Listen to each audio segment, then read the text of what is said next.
Bom dia, pessoal. Então, dando início à análise dos princípios constitucionais penais, nós vamos aqui apresentar alguns slides que facilitem, né, a compreensão da aula de hoje. Vou começar o compartilhamento. Estão conseguindo acompanhar? Sim, professor, está aparecendo. Sim, professor. Pronto. Sim, professor, está aparecendo. Ótimo. Deixa eu Professor, Diga. antes de tudo, é porque eu estou no consultório médico, aí como já provavelmente eu vou entrar, eu queria aproveitar para me apresentar logo, pode ser? Pode ser, Maria Luísa. Agora, vocês estão conseguindo ver, Maria Luísa, ou só a tela do Direito Penal Constitucional? É que eu ainda apareço como A gente consegue, professora, a gente consegue. mas é que eu estou com a câmera desligada, porque eu não estou em casa, estou no consultório. Ah, então tá bom. Tá Mas certo. próxima aula eu ligo, tá certo? Tá certo. Se apresentem. Desculpe-me, inclusive isso, nós terminamos agora a seleção dos nossos monitores. Nós temos uma monitora bolsista, que é Maria Luísa Duarte, e 2 monitores voluntários, né, que são o Arilson e a Laís Gabriela. E aí, se vocês puderem se apresentar rapidamente e dizer que já estão lá no grupo, né, com a turma, para que a gente comece as atividades realmente de acompanhamento remoto e assistência que vocês podem prestar, tá bom? Certo, professor, obrigada. Aí a Laís está com a câmera ligada para representar aí. Infelizmente estou com a câmera desligada hoje, mas próxima aula com certeza eu vou ligar para vocês verem a minha carinha. E meu nome é Maria Luísa Barçá, eu sou atualmente do P5. E qualquer coisa que vocês precisarem, eu já estou no grupo do Penal 1 da manhã. Vocês podem me atormentar a qualquer momento, eu vou estar sempre à disposição de vocês, assim como Laís e Arilson. Estamos aqui para acompanhar, dar apoio e sempre contribuir para a experiência de vocês, porque as aulas, assim, não tem nem como melhorar as aulas que você gostar, porque já são maravilhosas, mas a gente sempre vai estar aqui para dar apoio para vocês em qualquer circunstância. Arilson, quer falar? Só endossar o que Maria Luísa já falou e que qualquer coisa assim que precisar, qualquer dúvida, é só conversar com a gente no privado e perguntar, que a gente vai estar à disposição sempre. E Laís Gabriela, tá aí? Tô aqui, professor. Oi, pessoal, boa tarde. Bom dia, na verdade, estou desorientada. Prazer em conhecê-los. Espero que a gente consiga fazer um acompanhamento bacana com vocês. Sou Laís, sou do P7. Ratifico as palavras de Malu e de Arilson. A gente está à disponibilidade, a gente está no grupo e me colocar à disponibilidade para tirar quaisquer dúvidas, para falar com vocês. Enfim, tanto no privado como no grupo. Podem contar com a gente vai estar fazendo esse acompanhamento com vocês esse semestre. Vai ser muito bacana, tenho certeza.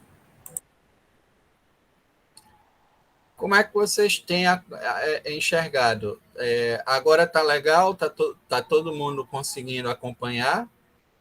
Tá tudo certo. Hoje aí do Direito Penal Constitucional. Pronto. Sim. Então vamos lá. Bom, para falarmos dos princípios constitucionais penais, é bom tratarmos da evolução que o direito constitucional passou, né, nos últimos séculos, né? Sobretudo a própria invenção de Constituição, que é uma experiência que começa a ser vivenciada, né, de maneira mais clara no século XVIII, e nós estipulamos nessa ideia de Constituição exatamente pós-revolução norte-americana, né, no sentido da independência, pós-guerra da independência norte-americana, a perspectiva, sobretudo, dos direitos de primeira geração, que são os direitos que impõem limites ao poder estatal, é a perspectiva da Constituição liberal.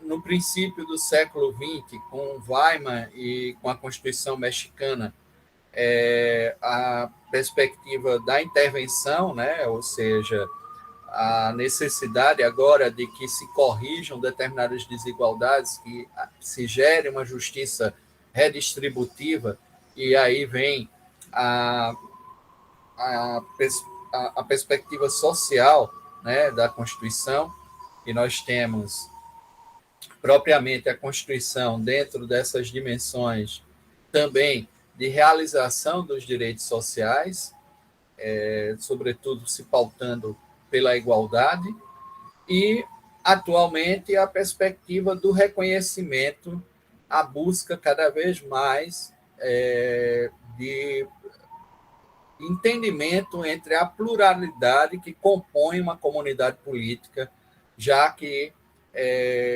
são integrantes de culturas bastante diversificadas, e aí isso já é uma construção de um Estado que começa a perceber até uma certa plurinacionalidade, né, uma visão nova, né, já que o Estado moderno funda-se na perspectiva do Estado-nação, e aí hoje a gente descobre que uma comunidade política é integrada e que o povo, na verdade, é integrado por por várias etnias, por vários atores bem diversificados, e aí nós precisamos propor a construção de modelos interculturais de constituição, onde haja abertura e espaço para essa representação das identidades e da diversidade dentro desse contexto político e de organização política que se faça representar. Então, a Constituição foi, ao longo do tempo, sendo submetida a várias demandas e buscando atender tais demandas. O que eu poderia antecipar para vocês que o princípio fundamental que vai marcar toda essa história constitucional é o princípio da dignidade da pessoa humana. Não há como tratarmos de moralidade democrática, de elementos fundantes para esse antropocentrismo jurídico que nós observamos a partir da modernidade, sem tratarmos da dignidade da pessoa humana, na sua integridade física e moral.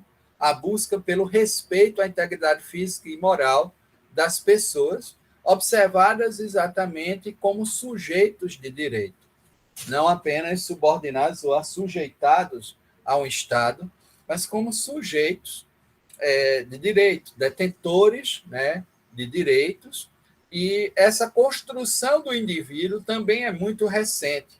Eu poderia dizer que ela é, em parte, inglesa, começa numa história de evolução em termos de matéria jurídica da Inglaterra, e com os vários textos e espaços que conformam a Constituição Histórica, como assim denominamos, inglesa, e termina ali no Bill of Rights, e isso vai construir esse indivíduo, né, que integra a comunidade política. Então, essa sociedade dos indivíduos, essa sociedade composta por um conjunto de identidades, né, que passa a ter direitos e, com isso, obviamente, a ocupar o seu espaço social e buscar a representação política, e aí vem também, além do reconhecimento dos direitos individuais, a perspectiva da cidadania, do exercício,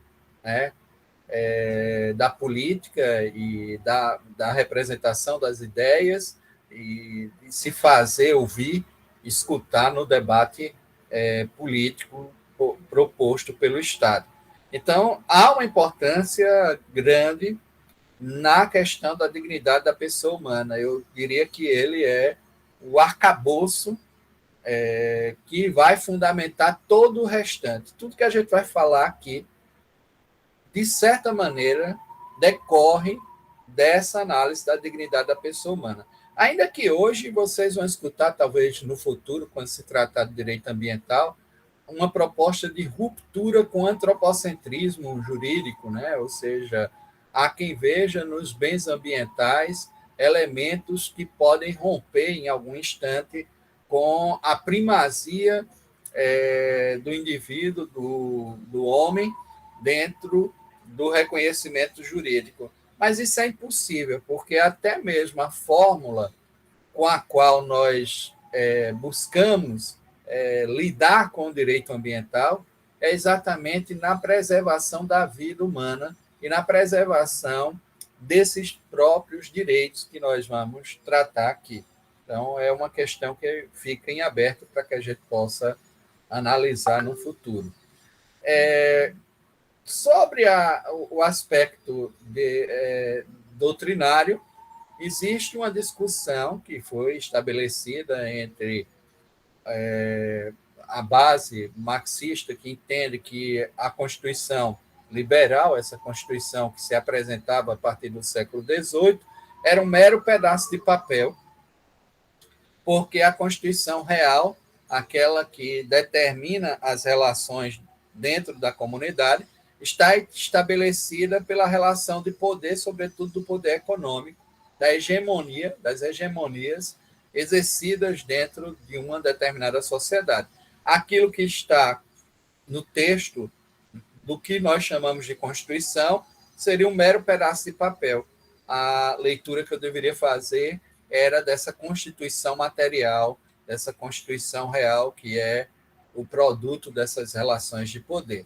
E já há uma outra proposta, que se afina mais com o modelo que nós aqui temos para apresentar a vocês, do Conrad Hess, de que há uma força normativa na Constituição, e essa força normativa ela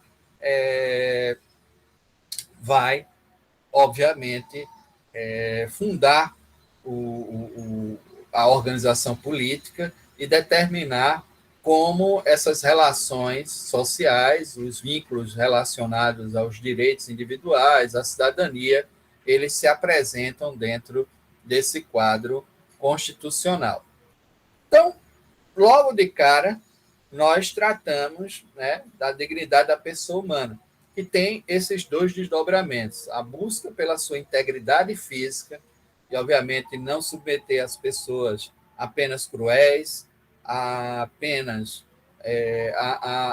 meios ou instrumentos de prova torturantes, né? Ou seja, a perspectiva do uso da tortura como um mecanismo, né, de prova, e a integridade moral, exatamente também manter o tratamento digno dessa pessoa sem qualquer tipo de rebaixamento, sem as experiências que nós observamos em termos de subordinação, de assujeitamento e de negação da própria humanidade, como, por exemplo, a experiência da escravidão, que ofendia diretamente tanto a integridade física como a integridade moral dessas pessoas. E, portanto, essa nova ordem ela vai se fundar dentro dessa ideia de dignidade da pessoa humana. Então, há objetivos numa Constituição dirigente, que eu diria que a nossa Constituição, no seu artigo 4º, né, ela propõe uma série de objetivos que nós necessariamente precisamos seguir, né, que são importantíssimos, né, para... Deixa eu colocar aqui para vocês. Aliás, no artigo 3º, o artigo 4º é a forma como nós nos apresentamos junto à comunidade de Estados, à comunidade internacional. O artigo 3º, né, constitui objetivos fundamentais da República Federativa do Brasil, construir uma sociedade livre, justa e solidária.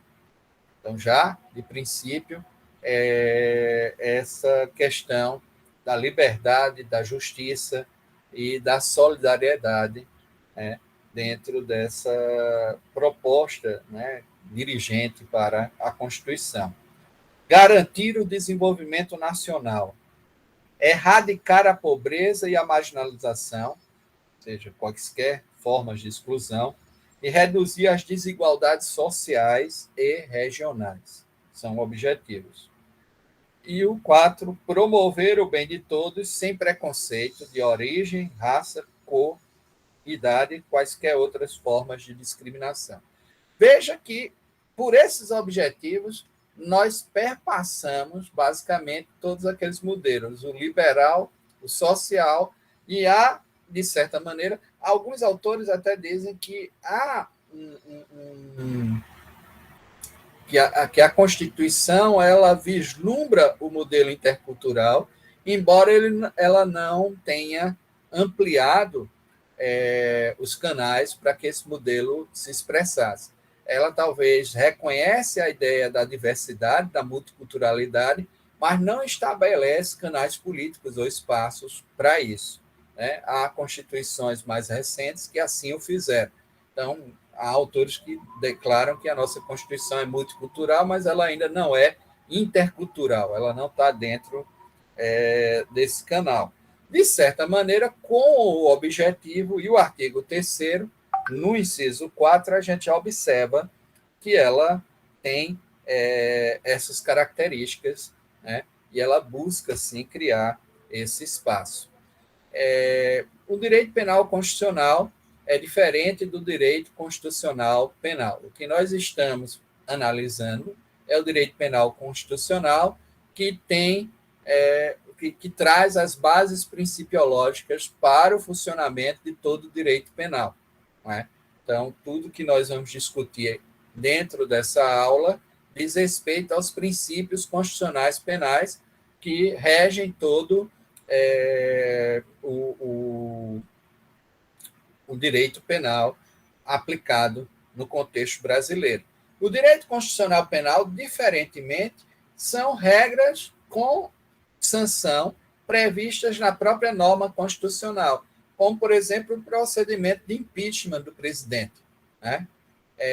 Ali existem regras que estão estatuídas dentro da própria Constituição, existe a sanção referente ao afastamento do cargo e a impossibilidade de exercício de outros cargos, né, por um determinado período, é a sanção punitiva, é a sanção penal estabelecida dentro desse procedimento. Existe o juízo natural, existe o acusador, quem pode propor os pedidos relacionados ao impeachment, né, quem são os atores, né, de acusação que podem propor.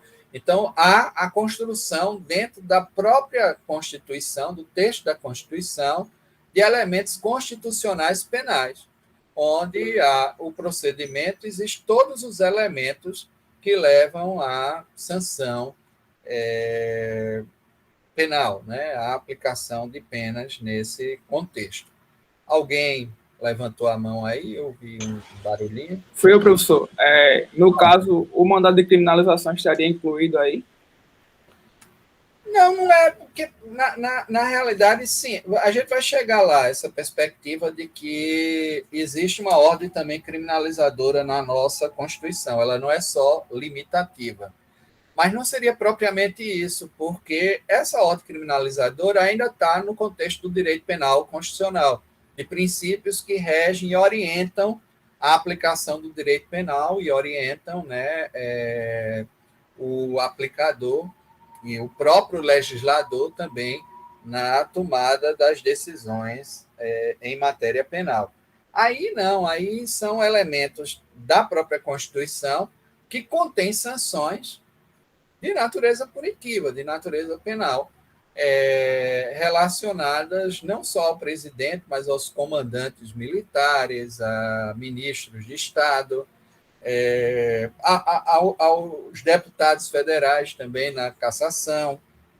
A Constituição lança mão e cria o próprio procedimento, que implica numa sanção que tem uma certa gravidade, né?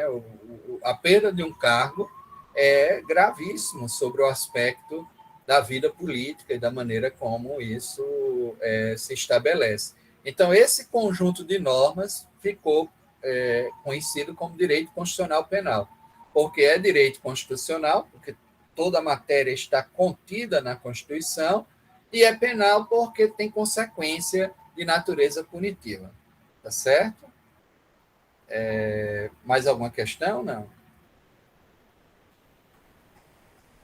Bom, então, dando continuidade, tratando da importância da Constituição para o direito penal, a gente poderia aqui falar, sobretudo, do seu conteúdo principiológico, e vejam que muitos dos conteúdos e dos princípios que nós vamos aqui tratar não estão explícitos. Existem alguns princípios que decorrem da hermenêutica constitucional, da interpretação que eu tenha da norma constitucional. Portanto, são princípios implícitos, que assim são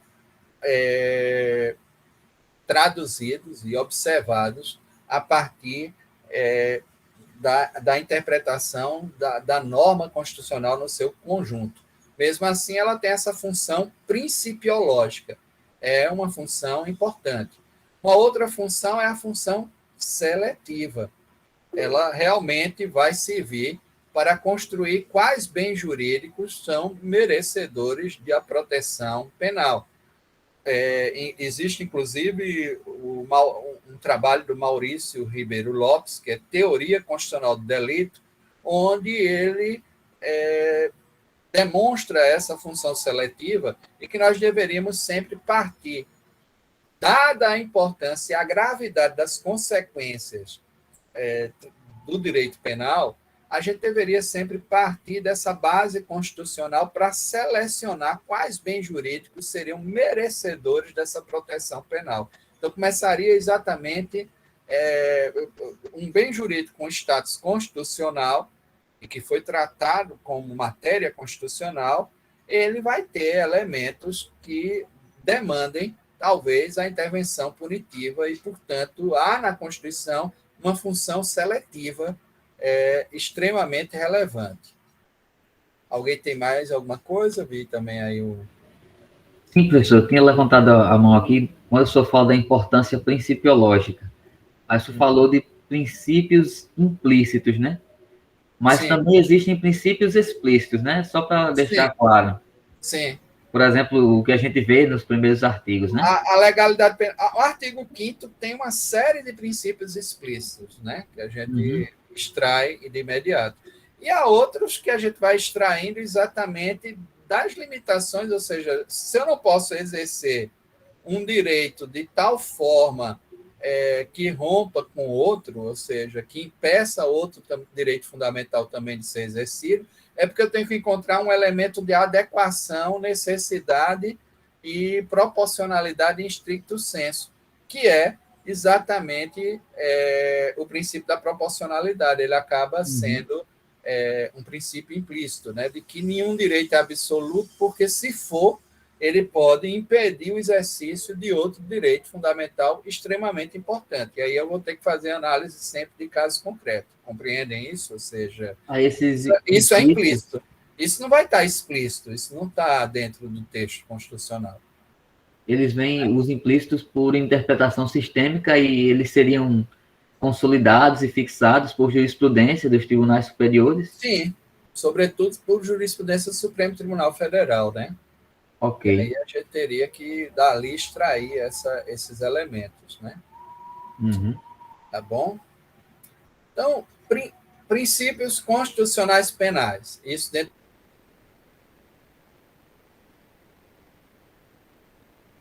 função principiológica.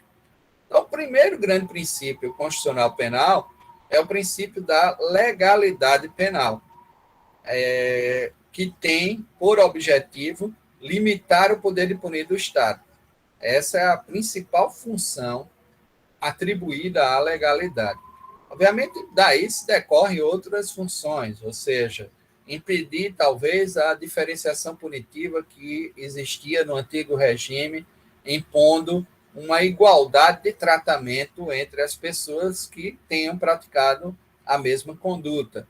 Esse é um outro elemento, né, da igualdade perante a lei, que é essa igualdade formal, ainda que não seja uma igualdade no campo material, ainda que não seja essa igualdade demandada lá pelas correntes sociais, né, ela é uma igualdade extremamente importante dentro da matéria penal, por conta da construção exatamente dessa legalidade.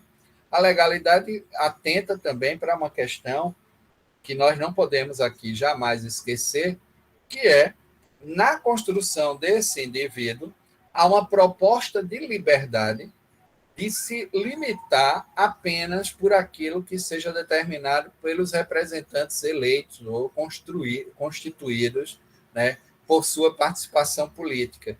Essa perspectiva de só ser limitado por um ato do parlamento. E isso tem uma razão clara de se limitar os poderes executivos, o poder autocrático dos monarcas, que antes falavam em ordenações, porque era propriamente ordem do rei, né? Aqui no país vigorou até 1830 as ordenações filipinas, as ordens lá do rei Filipe, que vigoravam como matéria que atendia a diversos ramos jurídicos, mais especificamente a questão penal, né? E ali nós tínhamos uma matéria punitiva, a matéria punitiva sendo tratada. Então, para romper com esse sistema autocrático, a criação da legalidade ela tornou-se um elemento importantíssimo. Tanto que, no seu princípio, a ideia trazida pela escola exegética, que hoje a gente acha uma interpretação gramatical ela é muito restrita, ela não permite adequar aos casos a lei, né? Mas naquele momento era uma fórmula encontrada de resistência, de oposição ao antigo modelo, já que os magistrados, os juízes do antigo modelo, geralmente eram aristocratas que recebiam essas funções de magistratura atribuídas pelo rei. Então, a queda da Bastilha é realmente uma queda contra essas funções aristocráticas de julgar exercidas, né, por pessoas que detinham privilégios reais para tanto. E aí a questão era realmente uma revolta contra os juízes, né, a maneira como eles se pronunciavam, e a perspectiva de submeter ele à vontade, ou submeter esse aplicador da lei em concreto à vontade do parlamento. A França, por exemplo, até recentemente nem falava propriamente no poder judiciário. A perspectiva lá é de uma autoridade judicial que aplica a vontade do parlamento. E há uma razão para isso, né? Dessa submissão dos juízes ao parlamento, à perspectiva do legislador, que era exatamente essa análise liberal de que a magistratura constitui, muitas vezes, um elemento aristocrático que pode romper, né, com os princípios democráticos e romper, inclusive, com a estrutura, né, da convivência social liberal, né, dentro dessa perspectiva de limite também ao poder punitivo. E aí se exigia que os juízes fossem la bouche de loi, a boca da lei, no sentido de que deveriam aplicar efetivamente aquilo que havia sido proposto pelo legislador. E às vezes não cabia, né? No caso concreto, muitas vezes isso também acabava importando na formulação de injustiças. A gente sabe que nesse momento histórico tramar a legalidade exigiu, né, essa perspectiva que hoje nós, obviamente, encontramos algumas saídas que nos permitem haver um certo controle dessa atividade jurisdicional sem perder de vista as possibilidades de concreção, né, e de adequação da norma de maneira justa, né, a equidade, né, nessa aplicação da norma, que é fundamental igualmente. Então, essa visão liberal clássica, lá no início, né, ela foi dando margem para construirmos outros elementos que hoje, até esse elemento da constitucionalização é um elemento que permite submeter a um certo controle a própria atividade parlamentar, porque se você parte... A Inglaterra, por exemplo, nunca partiu. A Inglaterra ainda hoje mantém como fórmula liberal clássica o princípio da supremacia do parlamento. Não existe uma rigidez constitucional que submete à vontade do parlamento. O parlamento, a qualquer instante, pode mudar essas normas e impor novas normas e outra identidade política, se assim o decidir. Existe uma autonomia grande dada ao parlamento.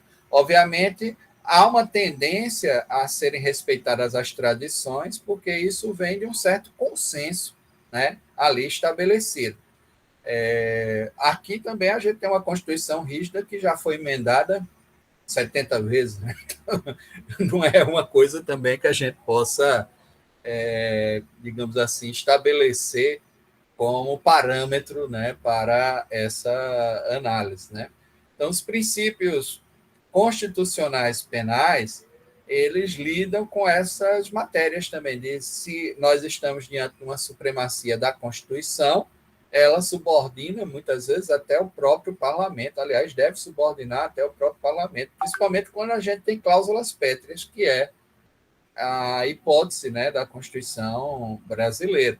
Então, entre a supremacia do parlamento e a supremacia constitucional, quando criamos a supremacia da Constituição, essa experiência norte-americana que cria a perspectiva de uma supremacia da Constituição, devolve, de certa maneira, o poder dos juízes. Porque veja que, fiel aos princípios da Revolução Liberal do século XVIII, a França, até recentemente, não tinha uma organização judiciária clara. A autoridade judicial era muito limitada e tinha que, quando tivesse alguma dúvida com relação à interpretação da norma e à sua verdadeira aplicação, ela tinha que suspender o feito e encaminhar uma Câmara lá do Parlamento francês, que diria exatamente como o juiz deveria decidir o caso. Então, o caso... na França, subordinava diretamente o judiciário ao parlamento. Situação totalmente diversa do que se desenvolveu institucionalmente nos Estados Unidos da América, onde os juízes mantiveram um papel forte a partir da ideia de Constituição. Então, ao inventar a Constituição e inventar a supremacia da Constituição, eles reativaram um papel social que é, sobretudo, contra-majoritário. A função judicial, para manter a estabilidade política, é exatamente de contrariar as maiorias, né? É essa perspectiva que se cria. Daí o porquê as coisas só avançam num diálogo constante entre os vários poderes e, sobretudo, entre o executivo e o legislativo, com a mediação aí dada pelo judiciário. Essa função moderadora que o povo quer ver em outros, já foi dada pela própria ideia da supremacia da Constituição ao judiciário. Não existe outro fator, porque o fator aí seria de um debate entre o executivo e o parlamento como representante das diversas identidades, da pluralidade, da diversidade do povo, e daí a necessidade desse debate presente. Então, a legalidade penal já foi pensada, veja que ela não é a legalidade no seu sentido amplo, não é aquela do artigo 5º, inciso 2, de que a nós, né, o artigo 5º, inciso 2, de que nós não somos obrigados a fazer ou deixar de fazer algo, senão em virtude de lei, né? É isso que o artigo 5º nos traz.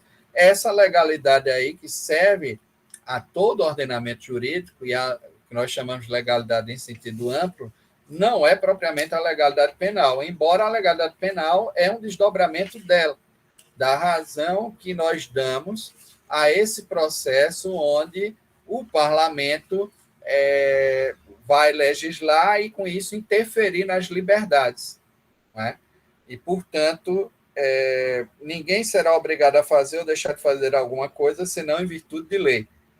Esse desdobramento trazido aqui já demonstra a importância do parlamento para tudo isso, essa legalidade em sentido amplo, mas ela não é a legalidade penal propriamente, porque a legalidade penal ela tem um desdobramento que vem no sentido de limitar esse poder de punir dentro da análise desses 10 axiomas que nós começamos aqui a fazer. Né? Nula pena sine crime, não existe pena sem crime, nulo crime sine lege, não existe crime sem lei. Então, a perspectiva de que, para que se aplique a pena, eu tenho que estabelecer o crime.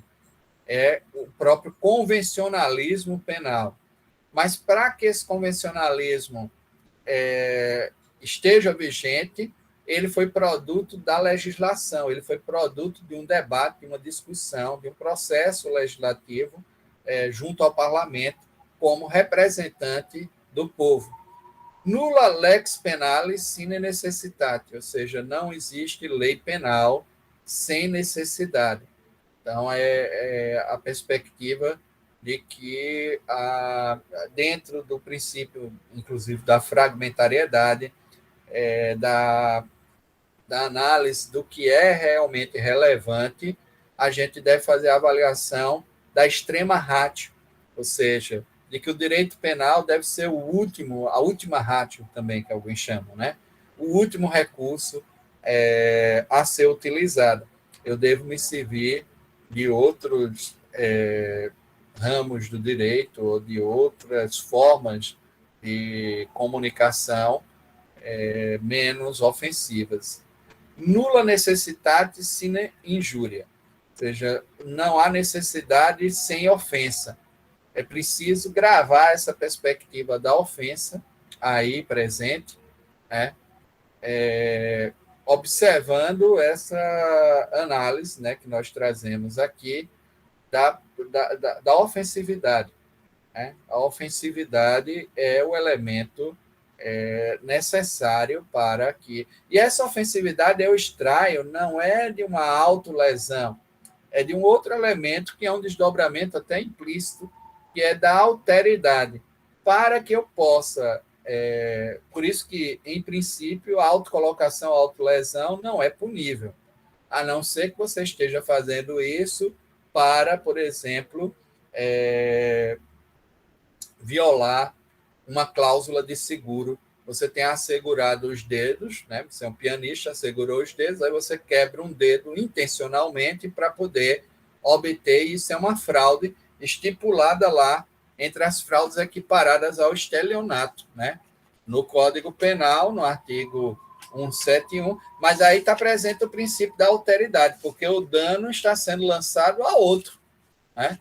Não é uma autolesão. Se você, por uma prática pietista, ainda medieval, se autoflagela, em princípio é um problema teu, né? A gente, em tese, não interfere nessa análise. Tanto que, por exemplo, no caso do Brasil, até a tentativa de suicídio ela não é punível, né? Nós não punimos a tentativa de suicídio. Nós punimos o induzimento, a instigação e o auxílio ao suicídio. E aí existe esse princípio da alteridade que vai determinar a perspectiva de que houve uma ofensa, né, a um bem comum, a um bem relacional, a um bem que pertence a outro, e aí está essa análise. Deixa eu colocar aqui essa perspectiva da fraude equiparada para que vocês entendam da perspectiva... Olha só. 171, parágrafo 2º, inciso 5. Destrói total, parcialmente ou oculta coisa própria, ou lesa o próprio corpo ou a saúde, ou agrava as consequências da lesão ou doença com o intuito de haver indenização ou valor de seguro. É uma fórmula equiparada ao estelionato, é uma forma de estelionato que está aqui no Código 171, parágrafo 2º, inciso 5. Então, nós temos, dentro dessa matéria, elementos que mostram que a alteridade é respeitada, porque não é a autolesão em si que está sendo punida. O que se pune é a fraude que eu promovo através dessa autolesão. Nula injúria sine acto, ou seja, não há ofensa sem conduta.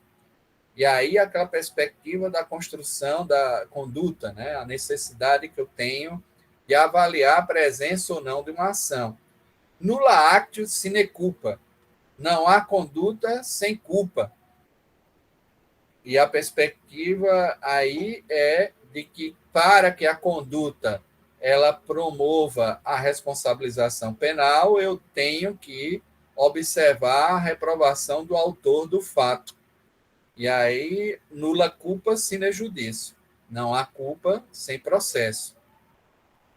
Para que a culpa seja estabelecida e atribuída a um autor de uma determinada conduta, é necessário um processo onde sejam garantidas a defesa, os elementos de cognição, a forma legal, né, de produção dessa cognição e etc.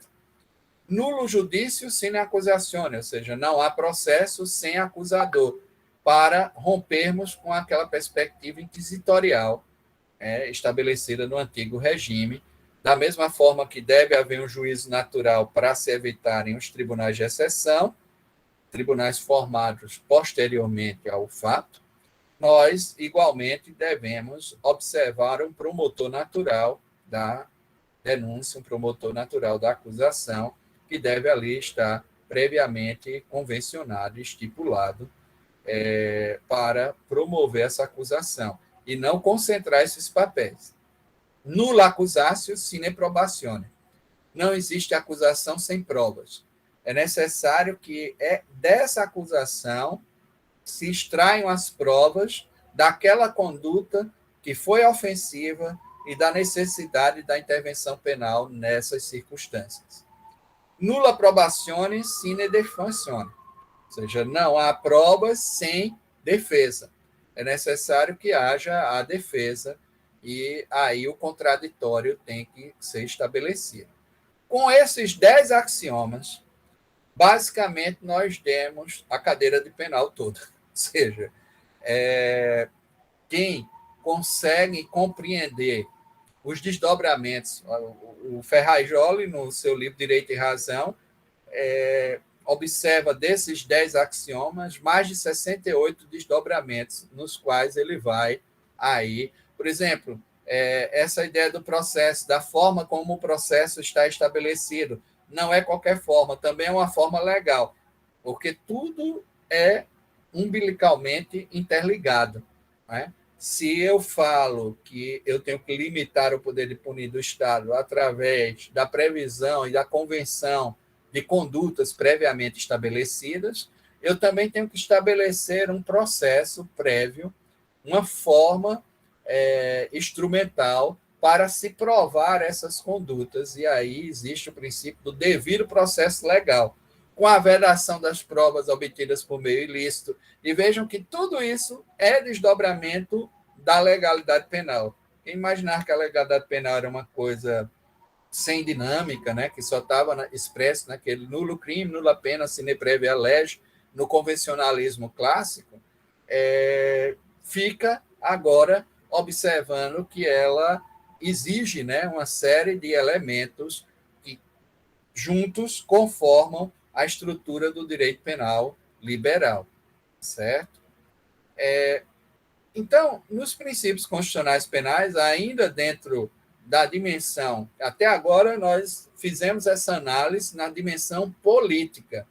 Agora partimos para o conceito técnico-jurídico e operacional dessa legalidade penal. Nesse conceito técnico-jurídico, nós temos nulo crime, nula pena, sine previa lege. A lei tem que ser prévia, a lei tem que anteceder aos fatos. Do contrário, rompido esse convencionalismo, o que se aplicam são normas de exceção e, portanto, eu não tenho como intervir de maneira legítima, né, naquela hipótese. Nulo crime, nula pena, sine stricta lege. A lei tem que ser lei em sentido estrito. O que é lei em sentido estrito? Lei em sentido estrito é aquela que passa pelo processo legislativo ordinário estabelecido lá pela Constituição, de maneira clara, onde as formas do processo legislativo têm um amplo debate no parlamento para a decisão de criminalização e para estipular as penas ou agravar penas de fato já criminalizados. Então, há necessidade dessa lei em sentido estrito. Observem que não entram aí decretos, medidas provisórias, que ainda que tenham força de lei, não passaram por esse debate, portanto, as medidas provisórias não podem ser fonte da norma penal incriminadora, e as leis delegadas, porque a própria Constituição limita isso no processo legislativo. A gente vai aqui para a Constituição da República Federativa do Brasil e observamos que não podem ser objeto de delegação, veja só, na questão relacionada ao processo legislativo, no artigo 59, se começa a falar, né, o processo legislativo compreende a elaboração de emendas à Constituição, leis complementares, leis ordinárias, leis delegadas, no inciso 4, e aí, ao tratar das leis, no artigo 61, ela vai estabelecer alguns limites, em caso, no 62, ele vai colocar aqui, em caso de relevância e urgência, o presidente poderá adotar medidas provisórias com força de lei, devendo submetê-las de imediato ao Congresso Nacional. É vedada a edição de medidas provisórias sobre matéria, e aí relativa a direito penal, processo penal e processo civil, exatamente pela importância que essas matérias possuem. Então, já começa aqui a se estabelecer claramente as restrições, né, materiais no tocante às medidas provisórias, né? Então, essa é uma restrição à medida provisória. Eu estou atrás da questão relacionada às leis delegadas, né, que também tem um limite. O artigo 68. As leis delegadas serão elaboradas pelo presidente da República e deverá solicitar a delegação do Congresso Nacional. E aí o parágrafo 1º, não serão objeto de delegação os atos de competência exclusiva do Congresso. Esse ato acerca da criminalização, de estipular, né, um fato como crime, é de competência do Congresso, porque diz respeito a direitos individuais, né? Nem a legislação sobre, aí temos lá, nacionalidade, cidadania, direitos individuais, políticos e eleitorais. Então, artigo 68, parágrafo 1º, inciso 2. Mais uma vez, a gente observa que a nossa Constituição estabelece esses limites e define que a matéria penal deve ser matéria de lei em sentido estrito. Não pode ser decorrente, seja de medidas provisórias, seja de leis delegadas, né? E nem de decretos. Decretos também não são fonte da norma penal incriminadora. Nulo crime, nula pena, sine scripta lege. A lei tem que ser lei escrita. Além de ser lei em sentido estrito, e aí outros instrumentos normativos que não sejam leis em sentido estrito não podem criar, né, não podem ser fonte primária da norma penal incriminadora, nós temos também o nulo crime, nula pena, sine scripta lege. A lei tem que ser lei escrita. E aí os costumes não podem ser fonte de norma penal incriminadora. Ainda que exista costumes, e até em comunidades isoladas, que reprimem talvez determinadas condutas, eles não estariam válidos. Por exemplo, o incesto não é uma conduta reprimida no âmbito do ordenamento jurídico penal brasileiro. Mas pode ser que alguma seita, alguma denominação religiosa puna isso dentro da sua convivência, dentro da sua comunidade, só que isso não receberia respaldo, esse costume não recebe respaldo, até porque tem que ser uma lei também escrita, e aí a perspectiva de que não é um costume que se acumulou em termos de experiência social que define o que é crime, mas é a lei escrita e deliberada lá pelo parlamento. Embora nós podemos usar os costumes, principalmente os costumes pré-terlegem, para a interpretação da norma penal, e nós vamos ver isso aqui, inclusive nos tipos penais abertos. Muitas vezes eu preciso fazer o alcance da norma por conta disso. Por exemplo, quando eu trato lá do ultraje ao pudor público, né, que é ofender o pudor público, né, com uma atitude que traga, né, um certo clamor e etc., o sujeito fazer, sei lá, ir nu lá para a igreja, assistir uma missa, né, ou um culto dentro de uma igreja, pode levar essa perspectiva da ofensa ao pudor público, à ideia da comunidade. Isso vai ter que ser interpretado, tem que se observar quais eram as intenções, né, etc., e você vai analisando. Mas determinadas fantasias ou certa liberação, né, de determinadas atitudes no carnaval, elas são toleradas socialmente porque fazem parte de uma festa onde há uma certa faixa, né, de liberação aí das pessoas aceitável. Então, uma coisa é você estar na Marquês da Sapucaí com uma fantasia minimalista, outra coisa é você ir para o meio de um culto, ou de uma igreja, de um coletivo, e essa representação do que é ou não ofensa ao poder público terá que se concretizar, porque é um tipo penal aberto, exige esse tipo de adequação normativa, e aí você tem que se valer muitas vezes dos costumes para entender o alcance da norma.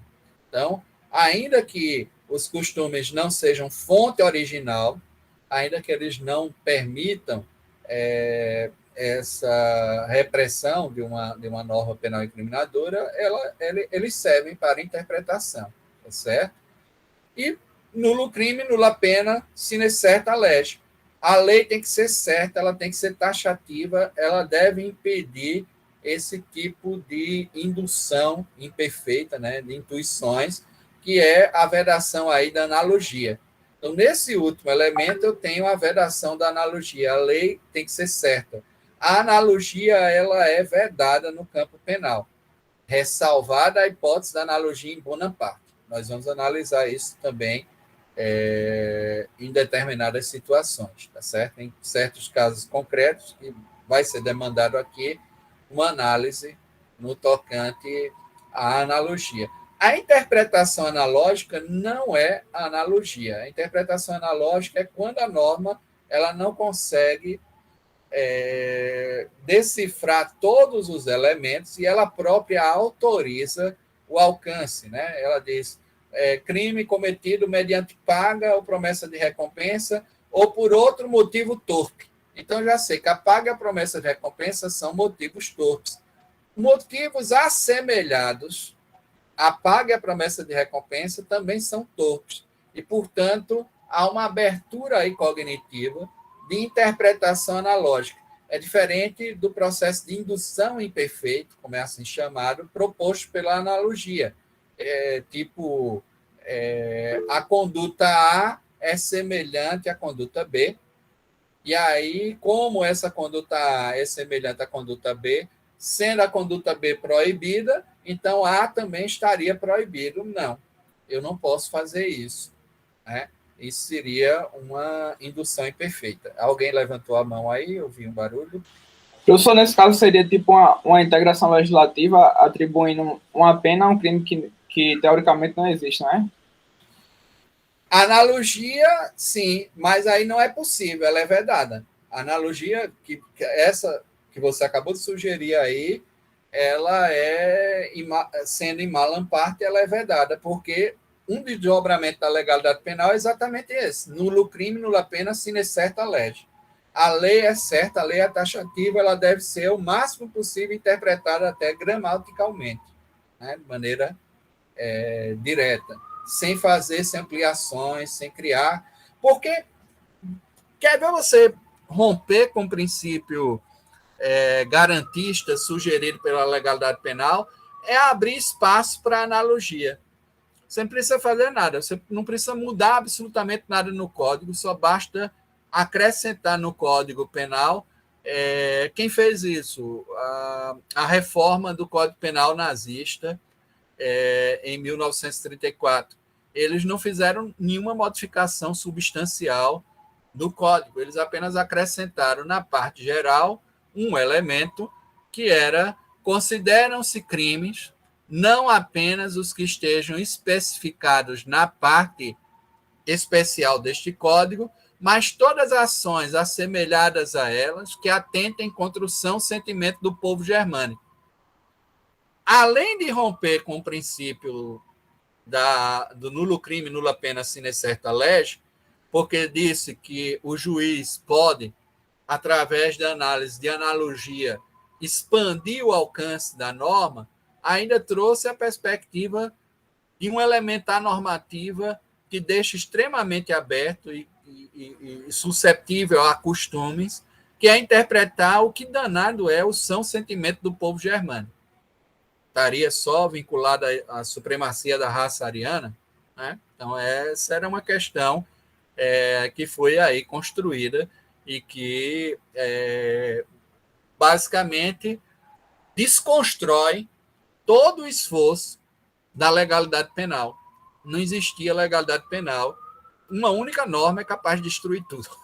Só para vocês terem uma ideia de como a coisa é delicada, né? Como esse contexto ele precisa de muito cuidado para que a gente averigue essa perspectiva. E por isso que a gente pode falar que, com essa abertura para analogia, não havia legalidade penal, o instrumento dele como garantia e limitação de poder de punir durante a vigência do nacionalsocialismo alemão.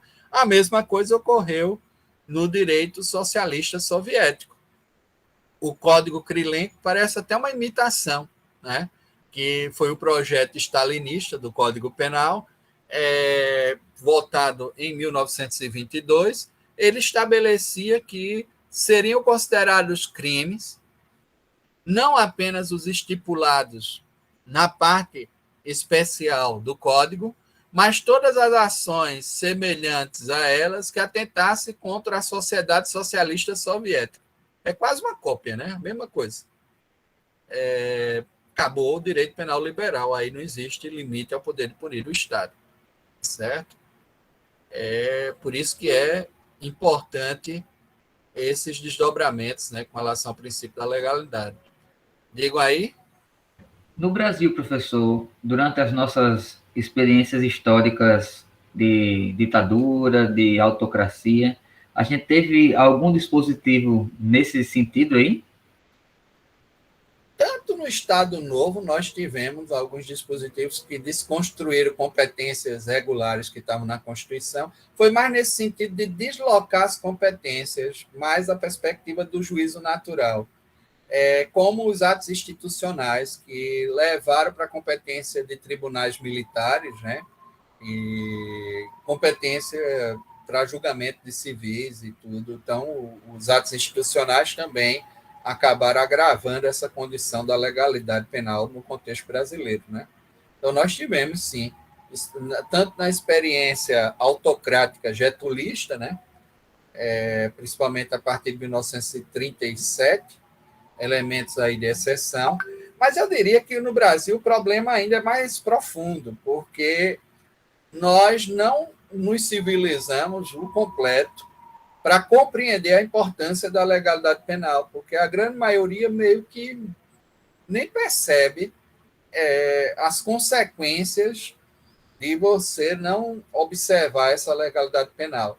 O problema antecede essas experiências autoritárias. Na realidade, muitas dessas experiências elas têm legitimação, elas obtêm uma legitimação, não uma legitimação normativa ou constitucional, porque romperam, foram rupturas institucionais, né, e contra a Constituição, mas uma legitimação popular, né, o que é complexo. Até porque, por exemplo, se você também for perguntar que tipo de pena o povo quer para determinados delinquentes, a perspectiva é de que, por isso que o debate é muito mais rasteiro, e está dentro daquela perspectiva de que o direito penal é muito bonzinho, que essas pessoas, digamos assim, mereciam uma intervenção mais rígida, e aí até sugerem ainda castigos corpóreos, se fosse poder pegar até linchamento, né?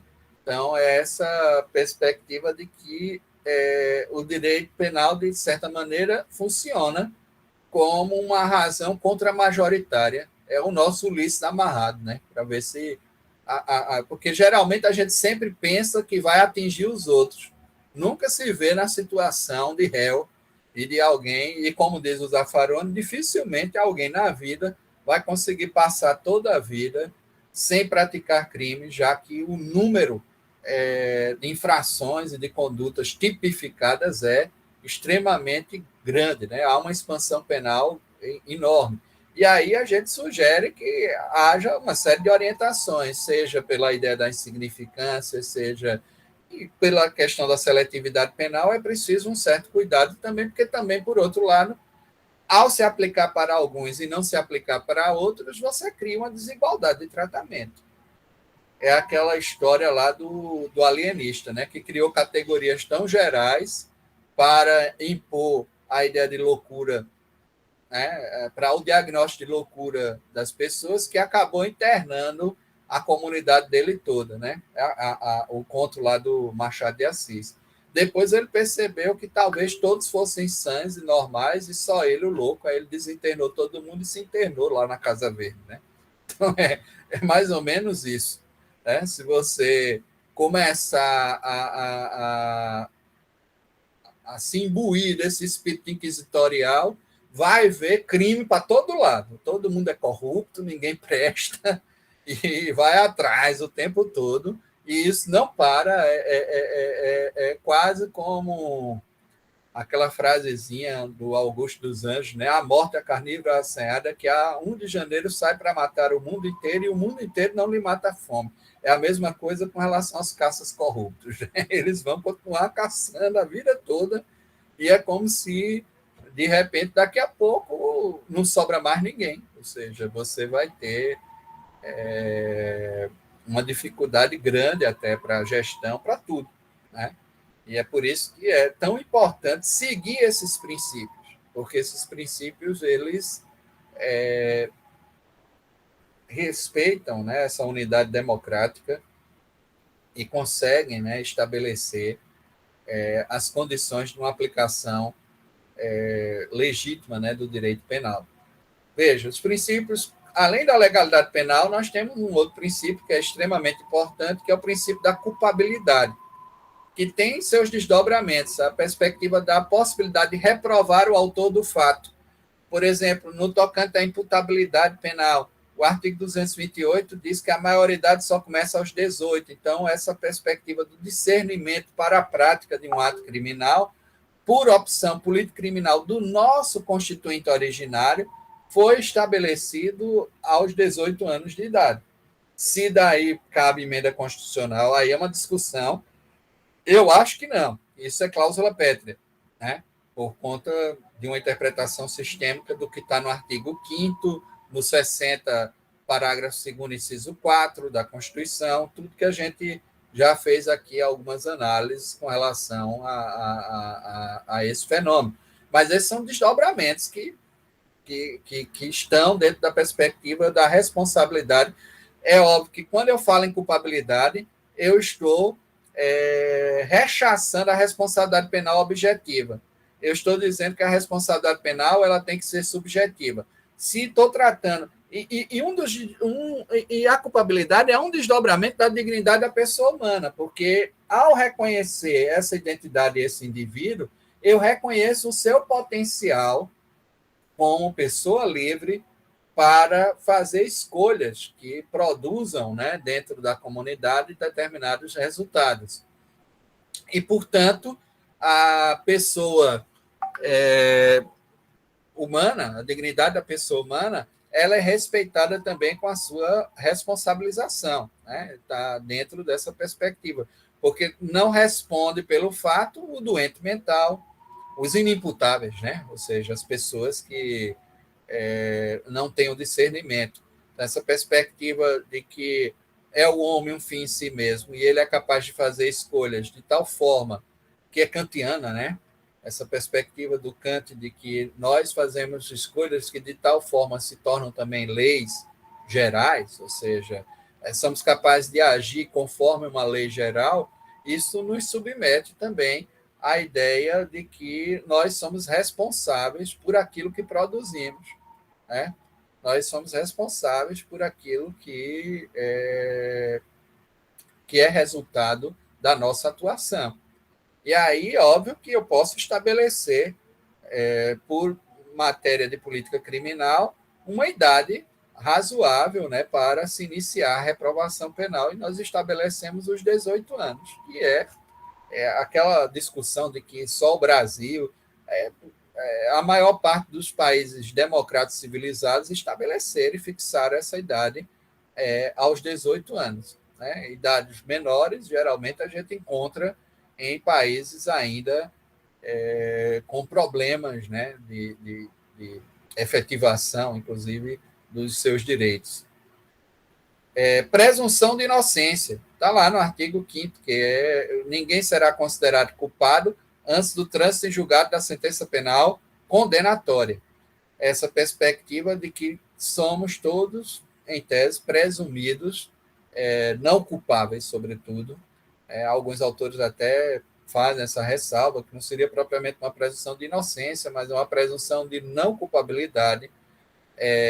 Eu prefiro continuar dentro da perspectiva da presunção de inocência, porque tem realmente, e essa é a categoria original, né, ela tem uma dimensão muito mais ampla do que só a não culpabilidade, já que eu não vou poder atribuir, por exemplo, os fatos antes da cognição, antes do mérito, né, àquela pessoa. Então, eu tenho que, e do mérito, observado todo o devido processo estabelecido para se chegar a uma condenação. Juízo e promotor natural, artigos 5º, também incisos 37 e 53, né, que estão aí estabelecidos, né, são não haverá juiz e tribunal de exceção, as competências já estão previamente determinadas, então as pessoas sabem qual é o órgão competente para julgar. Isso foi o principal elemento de ruptura institucional, exatamente nos regimes de exceção, é criar esses tribunais de exceção, tribunais voltados para o julgamento específico de pessoas que se apresentam politicamente contrárias, né, à perspectiva dos subversivos, né, eles estão aí controlados, e também o acusador, o promotor tem que ser o promotor natural, né, ali estabelecido, para que eu saiba quem é que pode propor a ação previamente. Isso garante também a não inquisitorialidade do procedimento. Não há uma concentração de papéis. O órgão julgador também acusa e por aí vai. Para Luiz Ferraioli... Pode rapidinho voltar no slide anterior? Sim. Além do juiz natural, temos que ter também o promotor natural, né, para que essa culpabilidade ela possa existir. Então, vocês veem que boa parte deles são princípios explícitos, né? Estão vendo que... Mas, se eu colocasse na prova que todos os princípios constitucionais estão explícitos na Constituição, essa assertiva estaria equivocada, porque existem também princípios, o quê, gente? Implícitos. Ou seja, existem também uma série de princípios que não estão aqui positivados, mas que decorrem da interpretação que eu tenho que dar à Constituição de maneira bem ampla, né? Para Luiz de Ferraioli, a culpabilidade é produto do processo que deve funcionar de maneira cognitiva e não decisionista. Então, a culpa é produto do processo, e o processo tem que ser formado de maneira cognitiva. Então, eu devo exercer um certo agnosticismo para não submeter a priori pessoas, senão vou agir com o direito penal do autor, enquanto no campo penal eu devo me basear nos fatos, essa perspectiva de um direito penal de fato, e não de autor, já que eu parto do princípio de que quaisquer pessoas, em princípio, podem praticar o crime. Porque se eu for para aquela análise extremamente positivista de que existe um delinquente atávico, de que alguns indivíduos estão propensos ou determinados à prática criminal, e de que o crime é uma anormalidade, que até foi vencida aqui por Durkheim, né, esse texto da divisão do trabalho social, Durkheim, ao fazer uma análise com relação ao que é o crime é um fato normal dentro da comunidade, é uma maneira, muitas vezes, de se pôr, né,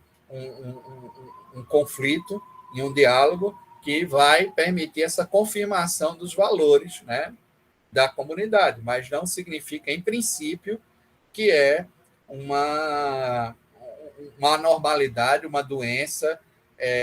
Ao fazer isso, eu vou banindo a culpabilidade. E aí, de fato, é aquilo que o Gabriel Tarde disse. Os positivistas insistiram tanto na perspectiva de que o criminoso é um ser anormal, né, que está fora do seu ser, que não tem autocontrole, que, na realidade, todas as pessoas se tornam culpáveis, menos os criminosos. Quando, na verdade, a gente deveria pautar pela ideia da culpabilidade como um elemento central, né, para a perspectiva. E para que a culpabilidade funcione, ela não é uma atitude que eu decido, fulano veio de onde? Ele veio ali de tal bairro. Aí disse, tal bairro já vive com esse tipo de conflito, com esse tipo de ação em curso, portanto, em tese, ele já é culpado.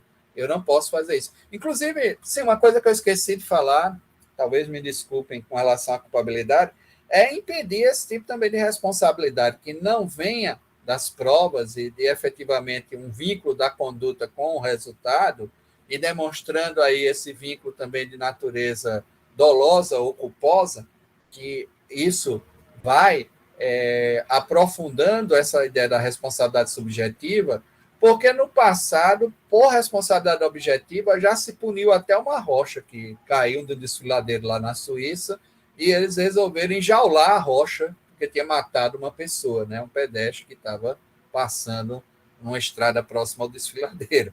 Então, esse tipo de... A culpabilidade, ela resgata a ideia da dignidade da pessoa humana, da perspectiva do homem como fator central e produtor e responsável por suas ações, exatamente para se impedir essa análise objetiva, objetivista, né, que muitas vezes funda a atribuição por mero nexo de causalidade. Não é um mero nexo de causalidade, existe aí um vínculo ou psicológico pelo dolo, ou por negligência, por um vínculo de inobservância de dever de cuidado, que é o caso da culpa, para gerar essa reprovação, tá certo? Então, o juízo de reprovação do autor merece uma atenção motivada em processos judicantes. Também, tratando ainda da culpabilidade, observamos que ela cumpre uma importante função em respeito ao princípio do Estado social, pois sugere uma avaliação de exigibilidade de conduta e de consciência da ilicitude de acordo com o modelo social concreto. E aí o juiz vai fazer uma análise da reprovabilidade dentro dessas circunstâncias, abrindo um espaço aí para uma igualdade material, até para uma redistributividade. Vou fazer aqui uma análise rápida. Uma pessoa que precisa trabalhar todos os dias, sai de casa às 4 horas da manhã para pegar o ônibus, ela é viúva, não conta com auxílio de vizinhos, nem de familiares, não tem mais familiares, e não tem creche nas proximidades de casa, tem que deixar uma criança de 3 anos, outra de 6 e outra de 8 dentro de casa, trancada, para poder ir trabalhar. Alguém denuncia, ela vai responder por cárcere privado e abandono incapaz. Chega isso para o juiz. Estou fazendo a menção de um fato que ocorreu.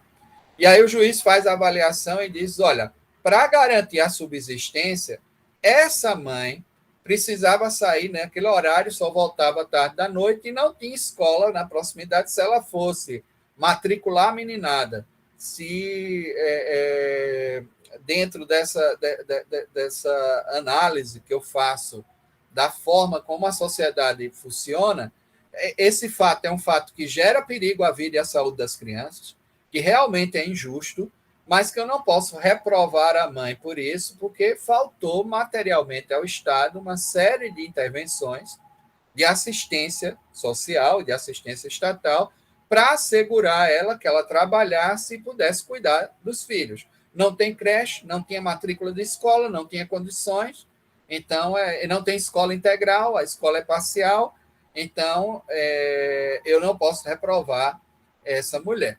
Na realidade, eu tenho que dar essas condições para que eu possa falar que essa reprovação ela é factível. Não havendo, principalmente nesse ambiente, agora, óbvio, se o ambiente tivesse creche, a assistência tivesse sido lá, ela teria sido reprovada penalmente por aquilo que praticou. Estou fazendo aqui uma avaliação de caso concreto. É diferente de uma mãe que vai para um show noturno e deixa trancado dentro do seu carro uma criança com 2 anos de idade, que ela começa a gritar e alguém vai lá socorrer. Aí houve abandono incapaz. Compreende? Assim, a reprovabilidade, a ideia da reprovabilidade do autor, a culpabilidade, faz com que o Estado possa distribuir essa justiça de maneira equitativa e analisar as circunstâncias concretas do fato. Daí a importância. Enquanto na legalidade eu tenho uma certa abstração, na culpabilidade eu tenho essa concreção humana que é necessária para que eu possa averiguar, né, a questão relacionada à aplicação do direito penal. Princípios constitucionais penais ainda continuando, nós tratamos aqui do princípio da pessoalidade e da individualização da pena. A pena ela é intransferível, ela é pessoal. Por que é necessário constitucionalizar isso? Porque até as ordenações do reino haviam punições que poderiam ser transmitidas aos herdeiros. A banimento, por exemplo, poderia ser um banimento até a 2ª ou 3ª geração. Alguém que nem havia nascido ainda estava maculado e passível de se sujeitar a uma medida restritiva, a uma medida limitativa, por conta da ação de um antepassado, né?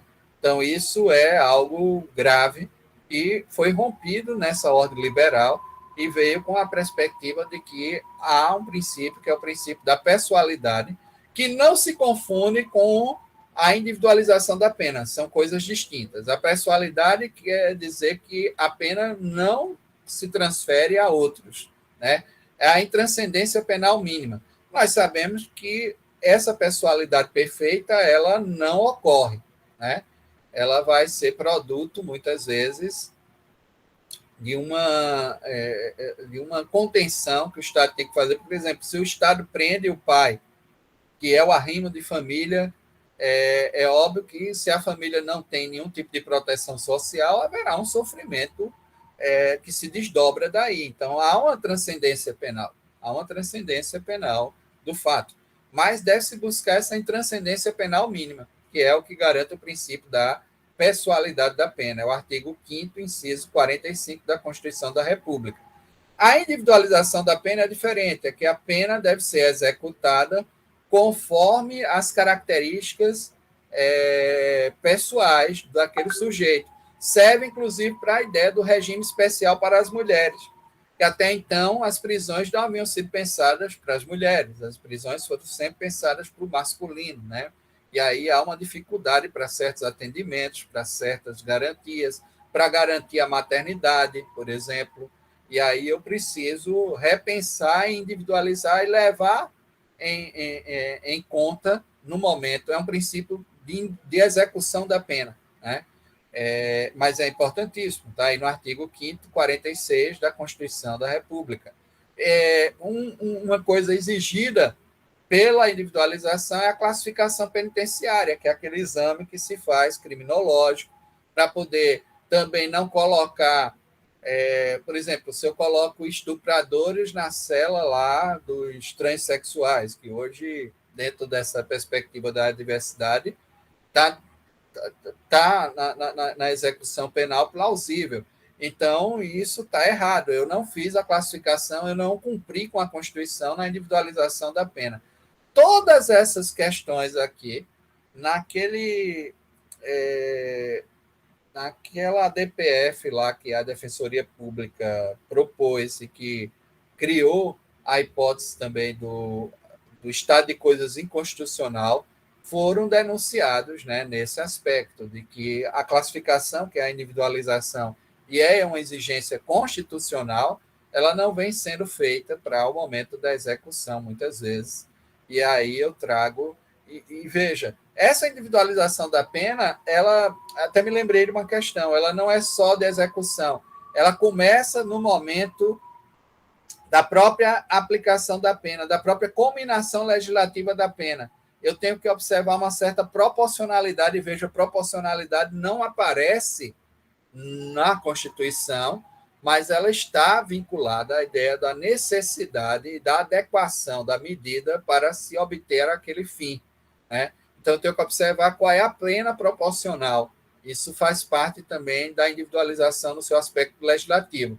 Existe uma individualização judicial, que diz respeito à aplicação da pena. A pena deve observar algumas categorias para ser aplicada de forma individual. Cada pena, mesmo que haja coautores, por exemplo, 2 ou 3 pessoas que tenham participado de um assalto, não significa que elas receberão exatamente a mesma pena por conta do princípio da individualização.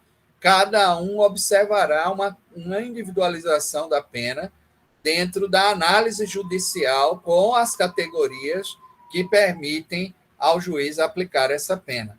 Então, essa individualização ela é legislativa, ela é judicial e ela é executiva. Aí, na executiva, essa classificação penitenciária ela é extremamente necessária, tá certo? E é isso que muitas vezes a gente não tem observado. Vejam, o princípio da humanidade, que decorre, obviamente, da perspectiva da dignidade da pessoa humana, que é o respeito à integridade física e moral do preso, está lá no artigo 5º, inciso 49 da Constituição da República, e aí vem a vedação das penas desumanas, as penas cruéis, desumanas, né? Artigo 5º, inciso 47, combate à prática da tortura, o regime especial para as mulheres, que também estaria dentro daquela categoria da individualização. Existe uma imbricação entre muitos desses princípios. Tudo isso diz respeito à dignidade da pessoa humana, à humanidade, e é necessário nós observarmos. Hoje não temos mais as penas cruéis, há uma restrição grande para a pena de morte, que no caso de normalidade da vida política não pode ser aplicada, só em situações de guerra declarada. Então, não há mais a pena de caráter perpétuo, também foi vedada a pena de caráter perpétuo. Então, há uma série de limitações hoje impostas a partir do princípio da humanidade, né?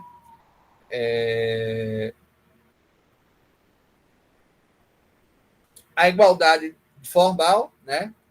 Então, há uma quebra também do sistema de diferenciação punitiva que existia no antigo regime. Daí a importância dessa igualdade formal, porque no antigo regime existia uma pena que era imposta ao aristocrata, outra pena ao plebeu, outra pena para o escravo ou servo. Então, nós tínhamos um regime que diferenciava a punição conforme o status, a estratificação social. coisa que, a partir dos modelos liberais, desaparece, constrói pelo menos essa perspectiva da igualdade formal. A vedação do Tribunal de Seção, nós já tínhamos visto quando tratamos também do juízo natural, não é? Há também princípios democráticos de participação, de acesso à justiça, a iniciativa popular da lei penal, o reconhecimento do tribunal do júri, com a participação, né, de membros da comunidade, a possibilidade de que, se o Ministério Público, dentro de um prazo, não oferta a ação penal pública, é possível uma ação penal de iniciativa privada subsidiária da pública. Tudo isso são princípios de participação. A gratuidade e a universalidade do habeas corpus, o controle também popular da administração judiciária. Hoje existem os conselhos, principalmente o Conselho Penitenciário, o Conselho da Comunidade, tudo isso também estabelecido, né, pela Constituição. A gratuidade dos serviços de assistência judiciária para quem promove, para quem prova a insuficiência dos recursos, e a regra de transparência e publicidade de todos os atos processuais, né? Então, os princípios processuais penais são do juízo e promotor natural, do devido processo legal. Nós já observamos aqui a necessidade de que haja um processo nulla probatione sine judicio, ou seja, nulla culpa, aliás, nulla culpa sine judicio. A culpa precisa do processo para que eu chegue a realmente atribuir a reprovação penal a alguém. Esse processo tem que garantir ampla defesa do contraditório. Há uma vedação das provas obtidas por meio ilícito, que é exatamente para se garantir uma paridade de armas, né, uma paridade de condições na produção probatória processual, né, e a presunção de inocência, até o trânsito em julgado da sentença penal condenatória. Então, tudo isso, vejam vocês, cria esse sistema jurídico penal como nós o construímos a partir da Constituição de 1988. Há uma importância grande para o detalhamento também trazido. Algumas pessoas acham que foi exagerado esse detalhamento. Eu acho melhor tornar as coisas bem explícitas, principalmente no contexto brasileiro, para que a gente possa realmente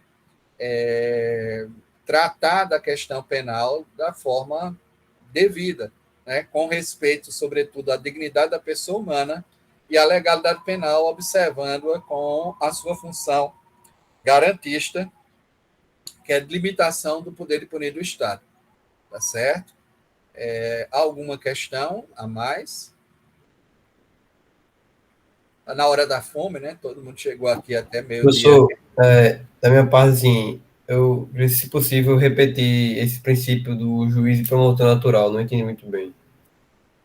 É porque a competência para julgar o fato já deve estar previamente estabelecida em lei, tanto a competência relacionada à matéria criminal propriamente, né, a distribuição, como a própria ideia de qual o juízo que será responsável. Eu não vou criar um juízo de exceção, algo que eu crio posteriormente ao fato para julgar aquela situação ali, que geralmente era algo comum praticado durante o período inquisitorial, né, de se formar posteriormente o tribunal inquisitorial, ou, no caso das ordenações do reino, os reis muitas vezes formavam tribunais específicos para julgar determinados sujeitos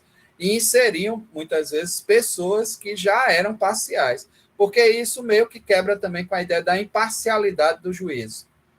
Olha aí uma coisa que está implícita, né? Por que se falar tanto no juízo natural? Exatamente por conta da perspectiva da imparcialidade, que hoje voltou a essa perspectiva das suspeições, né?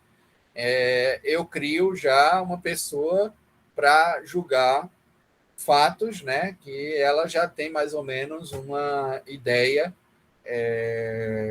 do que houve e ela já vai, muitas vezes, com uma cognição formada quando não deveria ser assim.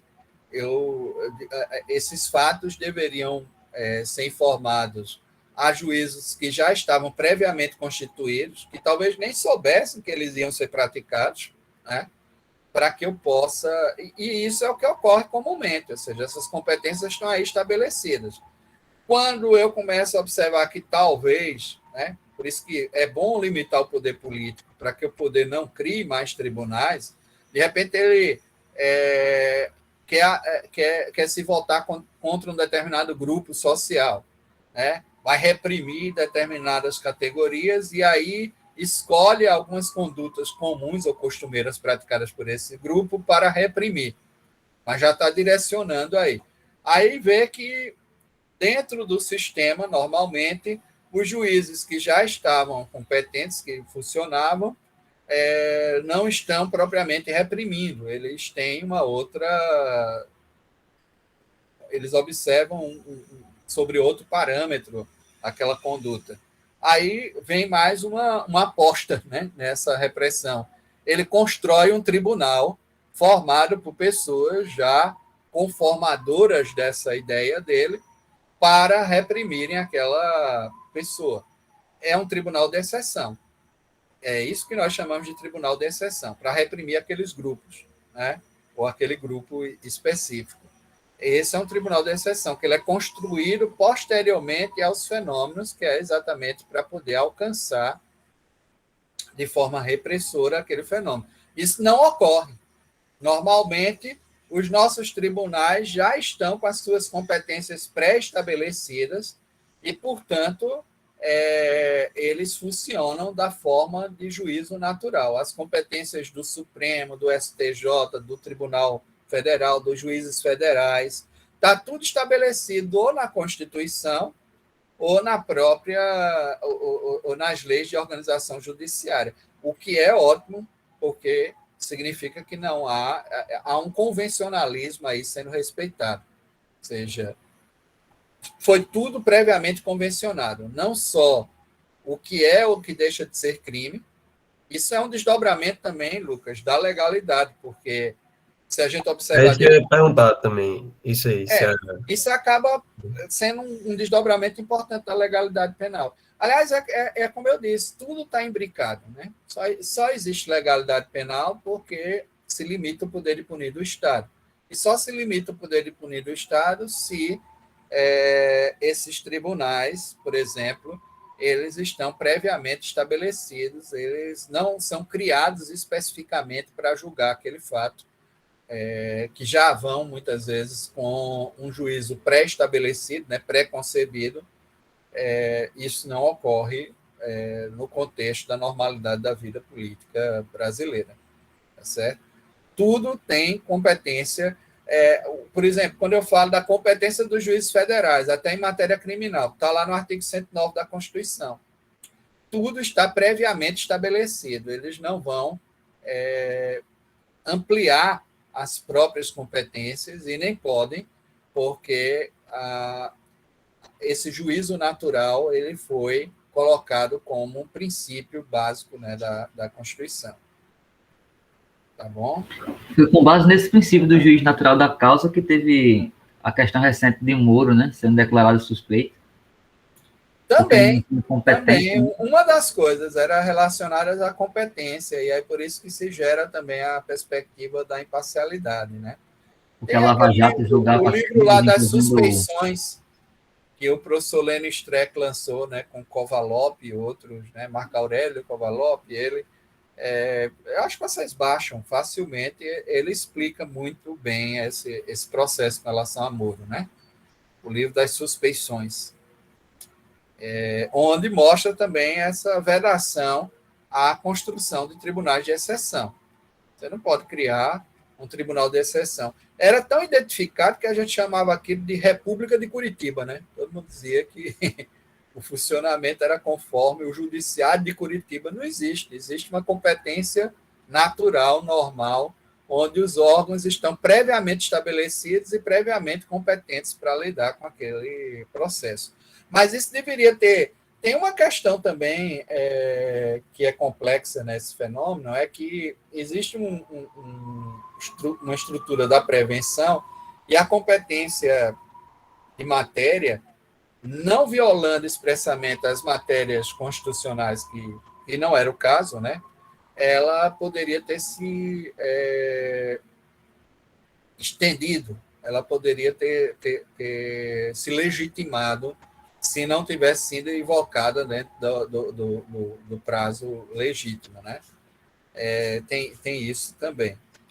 Mas é algo a ser analisado. Eu acho que vocês, nesse livro das suspeições, podem obter mais detalhes com relação a isso. Gente, mais alguma questão? É só uma questão assim, bem rápida, professor. É o curso de Direito Penal, a parte geral, de Rogério Greco.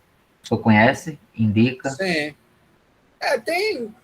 Dá para acompanhar, né? Mas eu não indico propriamente uma referência, né?